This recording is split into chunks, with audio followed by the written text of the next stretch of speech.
മറ്റുള്ളവർക്ക് മാതൃകയാകുകയും നിയമത്തിൻ്റെ കാവൽഭടന്മാരായി തീരുകയും ജനങ്ങളെ സംരക്ഷിക്കുകയും ചെയ്യേണ്ട ഒരു ഗവൺമെൻറ് ഡിപ്പാർട്ട്മെൻറ്റാണ് പോലീസ് ഡിപ്പാർട്ട്മെൻറ്റ്. ഇപ്പോൾ നമ്മൾ കാണുന്നത് വളരെ നാണംകെട്ടായിട്ടുള്ള ഒരു വാർത്തയാണ്. സബ് ഇൻസ്പെക്ടർ റാങ്കിലുള്ള ഒരു പോലീസ് ഉദ്യോഗസ്ഥൻ അതിൻ്റെ സബോർഡിനേറ്റ് ആയിട്ടുള്ള ഒരു പോലീസുകാരിയെ ബലാത്സംഗം ചെയ്തു എന്നുള്ളതാണ് പറയുന്നത്. കേസ് ഒതുക്കാൻ 25 ലക്ഷം രൂപ ചോദിച്ചു എന്നും അവർ പറയുന്നുണ്ട്. അപ്പോൾ എന്തൊരു അധപ്പതിച്ച ഒരവസ്ഥയാണ്.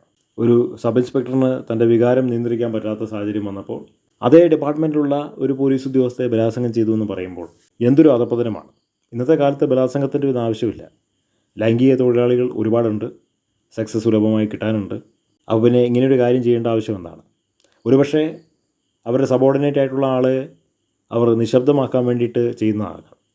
കാരണം ഒരുപാട് പുരുഷന്മാർ ചിന്തിച്ച് വെച്ചിരിക്കുന്നത് സ്ത്രീകളെ ബലാത്സംഗം ചെയ്തു കഴിഞ്ഞാൽ അവർക്കതൊരു പാഠമായി തീരും, അവർക്ക് ഒരു ശിക്ഷയായി തീരും എന്നൊക്കെ ചിന്തിക്കുന്നുണ്ട്.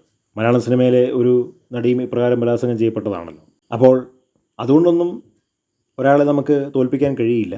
ഏതായാലും സബ് ഇൻസ്പെക്ടർ ചെയ്തിരിക്കുന്നത് വളരെ മലിനമായിട്ടുള്ള ഒരു പ്രവൃത്തിയാണ്.